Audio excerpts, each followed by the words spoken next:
유아, 안녕하세요.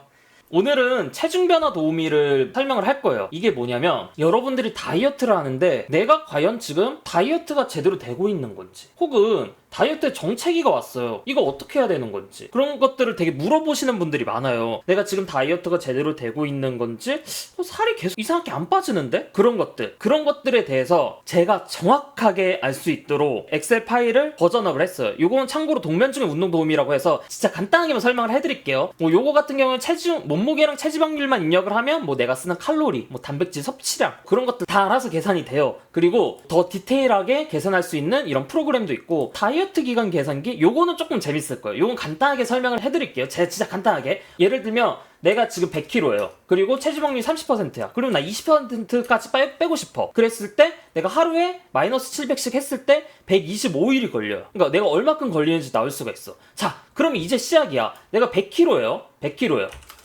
100kg고 마이너스 700을 이제 해요. 그리고 오늘 이제 6월 12일부터 그렇게 이제 들어가요. 그러면 예상 체중 변화가 이제 이렇게 딱 나와요. 근데 실제로 체중 변화는 이러지 않아.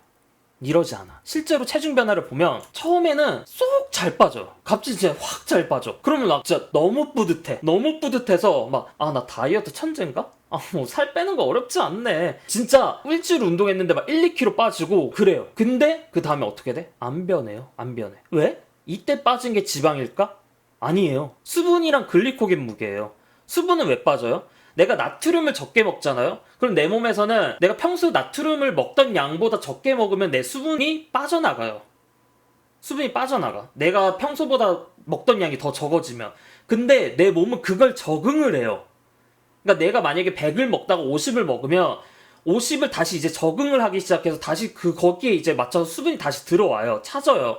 그러면 다시 수분도 차. 그리고 여기 빠졌던 게 뭐예요? 글리코겐 무게죠. 그렇기 때문에 결국에는 지방량이 아니에요. 지방이 아니야. 결국엔 유지가 돼요. 그럼 이제 봐봐요. 이때가 1월 5일이에요. 이때가 1월 14일이야. 아니, 일주일 넘게 내 체중이 변화가 없어. 어떻게 마음이 조급해지죠? 그런 사람들이 어떻게 해요? 먹는 양을 더 줄여. 근데 그거는 욕심이죠. 원래 그런 거야. 그래서 이 체중 변화 도우미의 가장 큰 장점은 뭐냐? 가이드라인을 제시해줘요. 이렇게 체중이 지금 빠지고 있을 거라를 예시를 해줘요. 여러분들이 일주일에 2kg가 빠졌다. 근데 다음 때 변화가 없다. 그 다음에 너무 많이 급속하게 빠진다. 그런 것들을 모니터링을 할 수가 있어요. 그래서 실제로 갑자기 체중이 확 빠졌어. 이런 식으로 체중이 확 빠졌는데 이게 복구가 안 돼. 이러면 어떻게 돼? 보통은 대부분 컨디션 피로예요. 피로감이라든지 몸 상태가 굉장히 확 안 좋아져. 이런 식으로 내려가서 다시 올라올 기미가 안 보이면 나름대로 다이어트 잘 된다라고 하는데 이만큼 뭔가 내 몸에 데미지를 한번 준 거예요. 근손실이라든지 수분 탈수라든지 그거를 줘서 얘가 못 돌아오는 거예요. 그 다음에 체중이 다시 확 오를 수가 있어요. 요거는 이제 치팅데이라든지 그런 것들을 했을 경우, 아마 치팅데이 같은 거 했을 경우 여기보다 더 올라갈 수가 있어요. 이런 식으로 아침 일어나자마자 재야 돼요. 평소 어디에서 재고 그런 거보다, 물론 일어나자 재면 기본적으로 화장실은 소변은 보고 똥무게도 있고 그래서 다를 수는 있는데, 이거를 계속 그리다 보면 그게 가이드라인이 생겨요. 그러면 이거는 파란색은 기본적으로 내가 수학적으로 계산했을 때예요. 근데 실제로 이렇게 안 빠져. 그러면 나만의 선을 만들 수가 있어요. 이거를 실제로 입력을 해보면 추세선이라는 게 하나가 생겨요.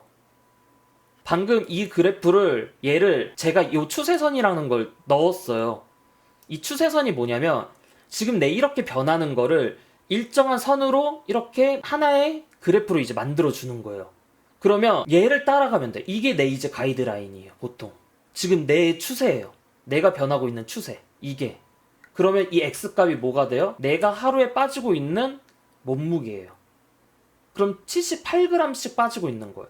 78g씩 빠져서 언제 빼요? 78g씩 30일 하면 2kg예요. 님 체중 그거 단시간에 안 쪘어. 지금 제가 6월달부터 다이어트를 한다고 했거든요. 6월달부터 다이어트를 한다고 했는데 제가 지금 체중 변화를 제 거를 입력을 해보면 지금 제 추세선이 이래요. 내 추세선이 지금 이렇거든요. 제가 지금 요즘 또 불면증도 심해 뭐 변명이죠. 내 체중이 증가하는 추세인지 줄어드는 추세인지도 확인할 수가 있거든요. 그래서 체중 변화 도우미를 활용을 하시면 내가 지금 너무 갑작스럽게 체중이 빠지고 있는 건 아닌지, 혹은 내가 이렇게 딜레이가 되는 게 맞는 건지. 그러니까 예를 들면 여기 같은 경우에는 이런 치팅데이를 안 가져도 이게 여기까지, 이날까지 계속 유지가 될 수가 있는 거예요. 이렇게 한 번에 훅 빠졌으면 그럼 유지 기간이 계속 길 수가 있는 거야. 초조해하지 말라는 거예요. 이거를 만들어준 이유가. 다이어트라는 거는 내 생각만큼 드라마틱하게 이렇게 변하지가 않아요. 제가 다이어트 기간 계산기에서는 이제 일주일에 100칼로리씩 줄여 나가는 게 이제 좋다라고 했어요. 그 말은 무엇이냐면 내가 3000칼로리를 써. 내가 3000칼로리 쓰면 700칼로리를 줄여서 2300을 먹어요. 그러면 이게 700 차이잖아요. 3000칼로리를 쓰고 2300칼로리를 먹어요. 그럼 700칼로리 차이인 거잖아요. 그러면 내가 이제 700칼로리만큼 매일 이제 줄어드는 거잖아요. 근데 다이어트가 지속이 되면 내가 하루에 쓰는 이 3000이 점점 줄어들어요. 그럼 이 차이가 별로 없어지잖아요. 그럼 이것 때문에 정체기가 올 수가 있어요. 실제로 다이어트가 지속이 되면 이론상으로는 이런 그래프인데 실질적으로는 이렇게 돼요. 이런 식으로 이렇게 이제 휜단 말이에요. 이게 30일 기준에서는 거의 비슷비슷하게 진행이 돼요. 30일 기준에서는. 근데 그 이상 넘어갈 경우에는 이게 좀 차이가 있거든요. 제가 이거를 제 방송이 남자 시청자분들이 많아서 이게 사실 남성용으로 디자인이 됐어요. 그래서 일주일에 100칼로리가 어떻게 보면 2000, 3000 그렇게 이제 먹는 건장한 남성을 기준으로 이제 만들어졌는데 여성용 같은 경우에는 좀 더 레인지를 제가 다시 첨가를 할게요. 그러니까 원래 50에서 100칼로리씩 줄여서 나가시는 게 좋아요. 50에서 100칼로리씩. 그리고 보통은 원래 500에서 출발을 하시는 게 많고, 그 다음에 내가 고도 비만인 거, 그러니까 진짜 몸무게가 세 자리인 사람들이 보통 700부터 줄여 나가시는 게 좋아요. 이거는 체중 변화 도우미에서는 요거는 대입 안 하셔도 돼요. 여기 섭취 칼로리 여기에다가 뭐 추가적으로 줄이시는 거는 입력을 안 하셔도 되는데, 이게 점점 알아서 줄여 나가주셔야 돼요. 줄여서 그래야지 이게 내 살이 이렇게 다 선형으로 이쁘게 잘 빠져요. 그렇다라고 해서 너무 급하게 이제 700부터 시작을 해서 뭐 100씩 막 팍팍팍팍팍 줄여나가지 마세요. 몸무게 70kg, 80kg밖에 안 되시는 분들은 그렇게 하지 마세요. 이거는 맥시멈은 100kg 나가시는 건장한 분들만 그렇게 하시고, 보통은 500부터가 건강한 다이어트예요. 적당한 다이어트. 체중 변화 도우미는 제 네이버 카페 자료실 가보면 있어요. 그러면 이제 다운 받으실 수 있고 한번 입력을 해서, 이게 재밌어요. 생각보다 본인 체중을 이렇게 계속 입력을 해보면 이렇게 변하는구나.